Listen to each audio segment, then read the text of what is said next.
Hello everyone, this is Cineve and I'm coming to you with You'll Learn to Love Me, a Yandere Masky X-Reader by FluffyWubs. We're going to be starting off with Chapter 40. I take a moment to analyze the possible options. Someone is out there doing what? I don't know. There could be some sort of mass killing going on or just a bunch of armed robbers taking people captive. The banging on my door stopped shortly after the first few times, and the fact that the banging ended so quickly made fear and panic straight through my mind. The screaming, however, continued on and on. Some were louder than the others. The louder they were, the more terrified and panicked they sounded. I glanced over to the door nervously. What are the chances I'd get caught by whoever is out there? If it's a buddy of old Toby's, it's definitely a killer, right? Of course, both of my options could end up in death. Toby could kill me if he wanted to. He could have set this up for all I know. A sudden thump against my door made me jump back into Toby as blood-curdling screams erupted from behind the door, shrieks of pure terror as they slowly died down into gagging and other odd noises I couldn't even make out. I felt Toby gently drape his arms over my shoulders, resting his chin on one of them. "You'll end up like that if you don't decide soon," his muffled voice stated calmly in my ear as I shivered from the thought of what had happened out there. I inhaled sharply, swatting his arms away from me. People are in danger, but I can't help anyone. It's either them or me. "Take me with you," I state firmly, turning my body towards Toby. The corners of his mouth guard lift up a little, and without any sort of warning, he wraps me into an unnatural and uncomfortable tight hug. "Good choice," his rough yet soft voice whispers into my ear. Before I get any time to react, I feel a sharp blow to my head, making my vision darken. My skull starts pounding with intense pain as the environment around me turns colder and darker. My breathing accelerates and turns ragged as I try to push myself up with my weak, trembling arms. Something heavy pushes my back harshly onto the floor, causing the air to suddenly leave my lungs, and I try to breathe in, finding it difficult to do so since something was keeping my chest pressed firmly onto the cold marble floor. I moan in pain. It's all I can do. I slightly lift my head, only to see Toby knelt down in front of me to make eye contact with me behind those orange goggles of his. The handle of his hatchet is tightly gripped in one of his gloved hands. I can see fresh blood on the end of the handle. "See you soon, doll." I don't remember what happened after that. Everything became a blur. My head was pounding, my throat felt sore, and my mouth was dry, as it could be. I barely remember what happened. Hell, I don't even know where I am. It's pitch black, and I can't tell if my eyes are open or not, and even if I do force myself to open them, it's still dark as ever. My arms feel tired, they feel weak. I try to move my arms over to my lap, only to realize that they were being held back by something. I start to panic, trying to helplessly force my arms to come loose from whatever were holding them back. The more I moved them, the louder I heard the sound of chains rattling. Am I chained up? The sounds give it away, but I'm not too sure. I try to kick my legs for a change. God, I can't even move them. My ankles feel like they are firmly pressed together, refraining me from any sort of movement. The panic and stress is just giving my head even more of a headache. I need to stop, relax, and try to collect myself. There's no need to panic. Not yet, at least all I know is that I'm in a pitch black and cold room, chained up to the wall and unable to move myself too much. I felt like crying. I wanted to bawl my eyes out, but I knew that won't help anything. I've been through so much already. I should be able to handle this. I take in deep breaths, blinking my tears away. Be strong and don't show any fear. The sudden creaking of a door opening was enough to just make my heart accelerate. Stay calm, stay calm. I have to keep repeating those words over and over. Soft light emits from the small crack at the door before it opens up completely, temporarily blinding me. I squeeze my eyes shut for a couple of moments as I hear footsteps walking down a pair of steps.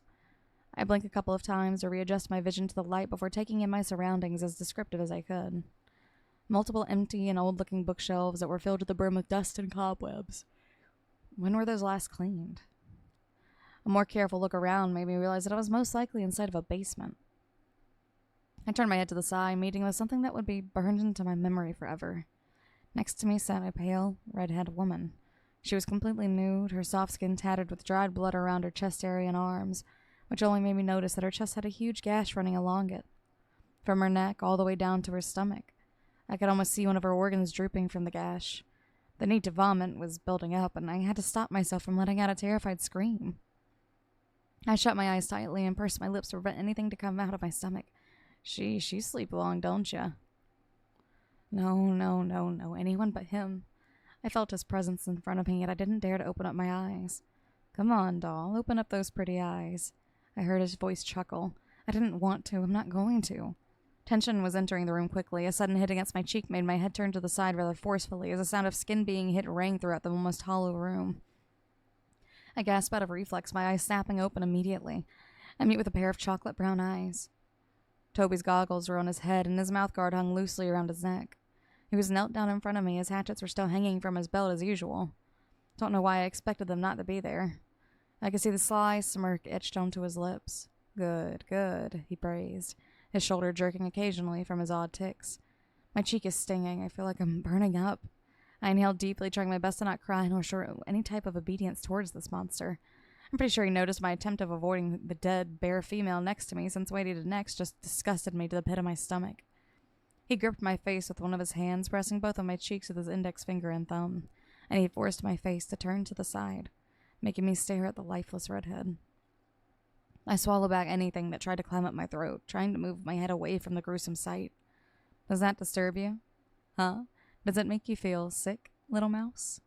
Toby's voice was filled with amusement, nothing but sadistic, sick, and twisted amusement that was being fed off my reaction. Stop it. I breathed out as firmly as I could. Still, my voice wavered a bit, giving away the fact that I was obviously petrified. Toby laughed shortly, letting go of my face as he stood up. Even if he had to let go of my cheeks, it's like I could still feel his fingers pressing into them. The things I could do to you right now. Just think of all the possibilities, doll. He exclaimed excitedly. Sicko. Deranged creep, psychopath, monster, all those bitter words couldn't describe him any better. I could give you the same fate as sweet little Ariel over there. Toby sniggers sadistically. Well, her name, it wasn't really Ariel, it's Amber, but you know, I thought Ariel fitted her better because of her hair color, he explained. As if I was actually interested in this kind of information. Snickering, she really was a gem. He walked over to the girl, who was now identified as Amber. He grabbed a fistful of her hair, or what was left of it, and lifted her head up, and he purposely twisted her head to face my way. Her eyelids were droopy. I noticed that one of her eyes were missing, and where her eye once was now replaced by an empty socket full of nothing. Her only eye was dull, her iris looking unnaturally gray. All the color and life was completely drained out of her eyes, or, well, eye. It's a shame she only lasted a few weeks, but then again, it was my fault. I forgot to feed her sometimes. Toby shrugged his shoulder nonchalantly. How do you forget to feed a human being? I shudder, feeling goosebumps grow along my arms and legs as I turned my head away from the girl. But man, was she fun, especially during our quality time together, if you catch my drift. Toby teasingly winks at me. Quality time? I don't want to know what kind of disgusting things he did to her. Last thing I want is to share her fate. Her poor soul must have been through so much shit in here. Hell, I'm lucky enough to still have my clothes on. Anyways, Toby walked back in front of me and sat down on the floor, crossing his legs. If you were to choose what was going to happen, what would you prefer? Toby asked curiously, leaning forward a bit whilst holding himself straight up by placing his gloved hands on the ground. I subconsciously scrunched my nose and averted my gaze from him. Eye contact, doll. He tapped my knee with his finger to catch my attention. I wasn't going to give in to his commands. I'm not a pet, and I'm sure as hell not going to obey him anytime soon. After he realizes I wasn't going to follow his orders, I hear him laugh shortly. Cute. You seem a lot tougher than the first time I met you. Did little Masky toughen you up? He smiles. I snort, keeping my eyes away from him and simply ignoring him. Toby doesn't say anything and simply stands up from his spot. Thinking I had finally gotten rid of him, he stomps his heavy combat boots back against my stomach. I get such a harsh blow that it feels like my guts just jumped out of place. The air gets knocked out of my lungs, leaving me in a coughing fit while trying to gasp for air. The pain makes my eyes automatically release a waterfall of tears, but no other sound besides gasping or coughs came out of me. Toby slightly hunches down, gripping the bottom of my face like before, lifting my head up to him. I had to slightly arch my body up along with his movement before he'd actually managed to rip my head from my neck. You're not in charge in here. You know damn well you ain't shit. You're a weak, pathetic little girl that is incapable of doing anything without her special boyfriend. He spat bitterly at me, his eyebrows stitched together and his lips formed into a dangerous scowl. His gaze was full of fury and something else that made my skin crawl. You need to accept the fact that you're stuck here. No one knows you're here, not Masky, not Lou. Nobody knows, he states coldly, letting go of my face before straightening up. So, you might as well learn to obey me, to get on my good side. Toby forces a smirk onto his lips before glancing over to Amber. Unless you want to end up like her, that is. He laughs coldly before making his way towards the stairs. Anyways, I'm leaving this place for a day or two. I'll see you then. He starts making his way up the stairs while I process his words. A day or two in this cold, pitch-black basement? Wait, you can't do that, I cry out, making the male stop in his tracks. He pauses midway up the stairs and turns around to look down at me. Make it 3. He grins sadistically. Please. 4. It'll be 5 if you don't shut up, he sneers. I quickly shut my mouth. I'll die in here. I will most definitely die. 4 days without food or water. I'm done for. Good girl. See you soon, he says goodbye. However, before he actually exits the room, he stops at the top. He takes a couple steps down and whips out something from his pocket. I can't make out what it is from down here. A flash, one resembling of a camera, suddenly lights up the room for a split second. This should get Masky going for a bit. Toby snorts before stuffing his phone back into his pocket.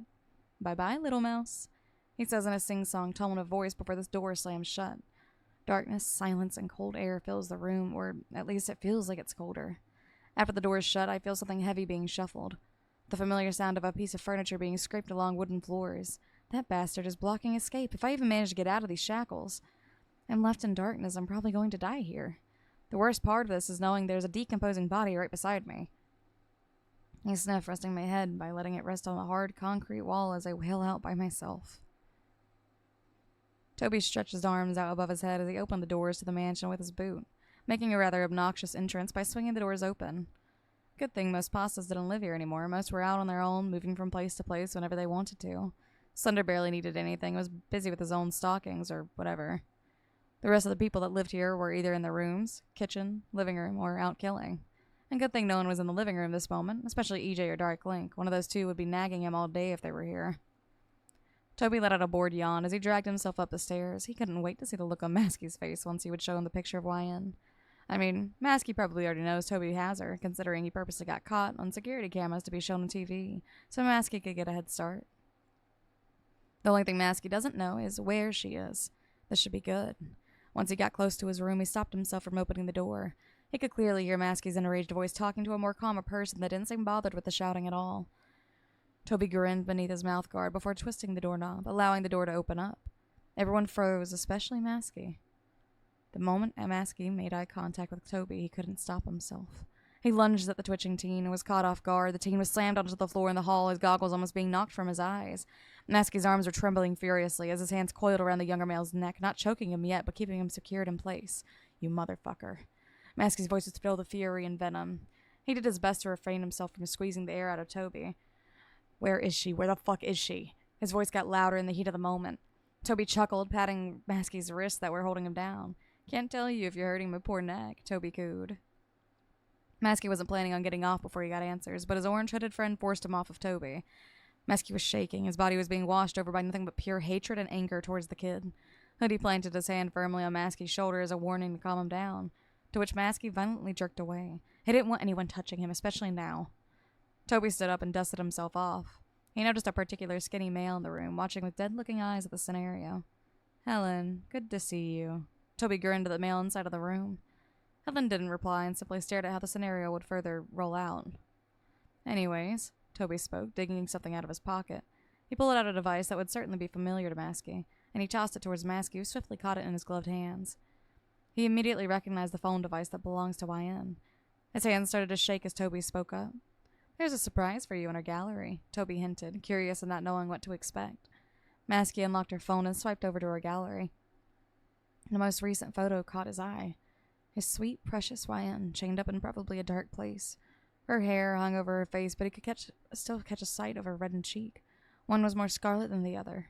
It even looked like there was a handprint imprinted on her reddish cheek. Masky took in a sharp yet shaky breath. He clutched the phone so tightly in his grip to the point where he could crush it, and if he wanted to. All the rage he had was bottling up, all the anger he was holding back. He could snap at any moment. What are you doing to her? Masky questioned through clenched teeth as he stuffed the phone in his pocket. Toby laughs a bit, shrugging his shoulders. I'm getting my revenge. That is the end of that chapter. The chapter after that one is chapter 41. Let me know how you guys feel and what you guys thought about those chapters. Until next time, happy Easter.